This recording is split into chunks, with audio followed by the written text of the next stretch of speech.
Hey guys, good morning to you. I hope that you and your families are doing very well.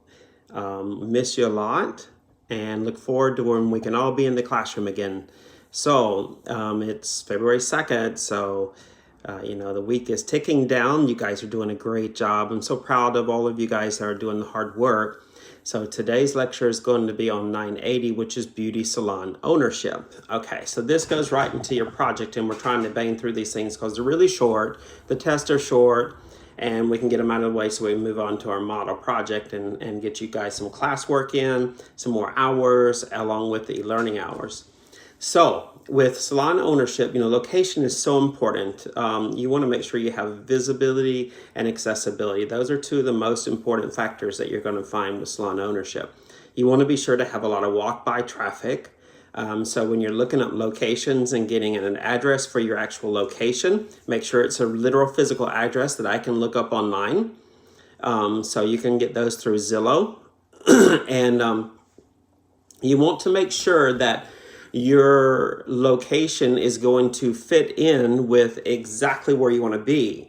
Okay, so if you're making this grunge salon, you're not going to want to put it in the middle of yuppie town, okay, because it's not going to work. No one's going to come. So you got to make sure that you're getting the right location for the right type of salon and what your dream is, what your vision is from that salon to be. Very important. Okay, you also need to make sure you have written agreements, okay? Before you open a salon, you must have a business plan, okay?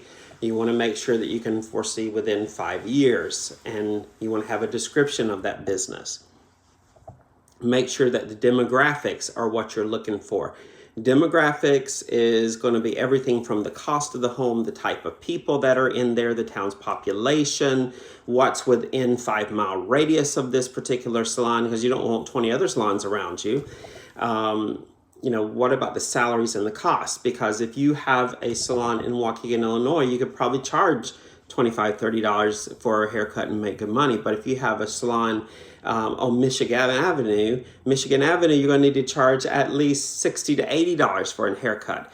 And it's not because you're better. It's because if you don't charge that, you're never going to be able to pay rent. It's that simple.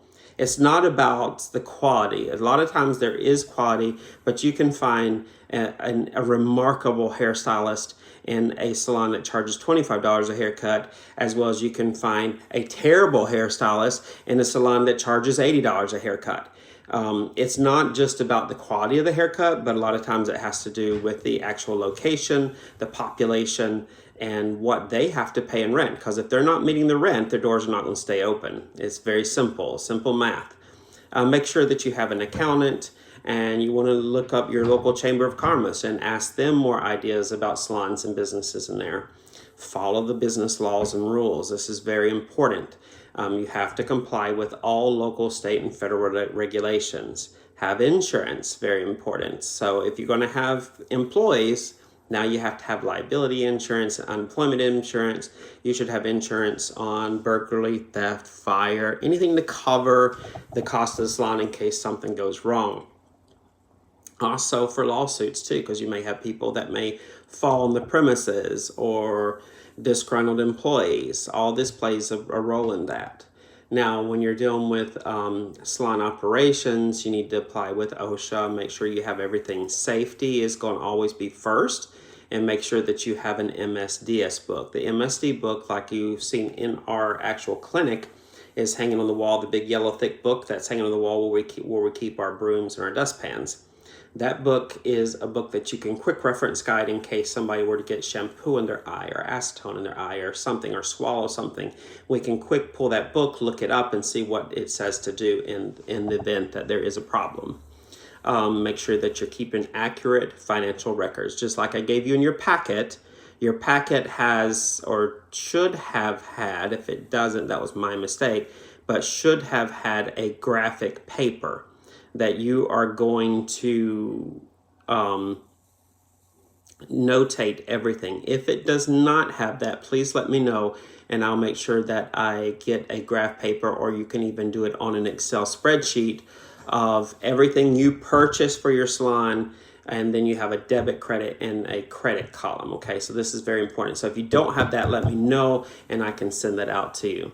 Make sure that you have policies and rules and regulations set up in your salon. This is very important so that you treat everyone fairly, and no matter what the case is, same rules apply to every single person in the salon. It's just the only way to run a salon. You have to have rules and regulations.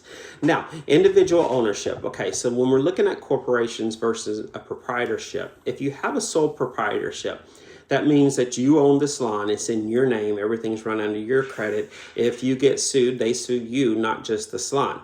It's owned and operated by an individual. You're the manager, you're the owner, and you're the sole proprietor of that business. Now, if you have a partnership, and some of you may work as a partnership on your model, a partnership means that you will share the roles and responsibilities of management and ownership with another person. It gives you more capital to invest in there. So somebody may be the stylist and the creativity of the partnership. The other person may be the money. And so, but you have to know this is an equal thing. And so that other partner will be getting money out of this as well as you. You may be two stylists that goes together, and both of you are putting the same equal amount of money in there. And then you have corporations. Corporations help to protect the individual in case they're getting sued. So that's very important when you're looking at any kind of a business that you're setting up. You can set up into an S Corp, which is usually a smaller business. And smaller business runs typically under 500 employees. But with this S Corp, it helps to protect you so that if you have to file bankruptcy, the corporation files bankruptcy and not the individual. It raises the capital, and you can have stock shares, you can have stockholders if you grow to be that big, and it's usually an S Corp would pay unemployment insurance if you have employees. Okay, if you don't have employees, you don't have to pay unemployment insurance. Make sure that you are targeting the market that you're looking for. And this is very, very important, and make sure that you have that written plan. And remember also, like we talked about the lease, a 5-year written plan, a 5-year lease. That's usually the best way to go. So, I think I've covered everything in there. I hope all is well. Be sure that you are checking in by noon every day. It is too much for me because I got some people that are waiting until 8 or 9 o'clock at night to check in. And that's too much for me to keep going back and forth, back and forth, back and forth. You guys can check in. I don't care if you check in at 4 in the morning, as long as it's before noon, okay? But you need to check in before noon. It's that simple, okay? Or you're going to be counted absent, okay? Also, make sure you're getting the e-learning done. There are some students that haven't done this, so make sure you get it done, okay? Because this is your hours. This is the only way you're going to be able to graduate on time. So this is very important. Do not stop at 150 hours in e-learning. Keep going, okay? Keep going. We'll make sure you get your hours, okay? Just keep going. If you have done all 3 classes, let me know. I will enroll you in another class, okay? So guys, I miss you a lot. I'll try to do a fun video maybe this weekend. I'm going to do some haircutting videos, and I got some other videos coming your way that's going to be sent to us by the corporation. So that'll help you to keep your skills up. And maybe we'll come up with some creative ways to do some skill sets. So, and you can do some videos and shoot them to me to make sure we can get some checkoffs for you guys, okay? All right, guys, miss you a lot, and I will let you go. And you have a wonderful day. Get your work done. Get outside some today. There's lots of sun. Beautiful sunny day. It's not that cold outside, so get out there and work in the yard. Blow some steam off. Get some energy out. That's what I'm going to be doing a little bit later too, because I'm going to go out in the yard and soak up some of the sun, get that vitamin D, boost that immune system. Yeah, that's what we got to get out. You got to get out of that house, okay? Get up and get out of that house some today. But do get your work done too, okay? Miss you guys. Talk to you later. Have a great one.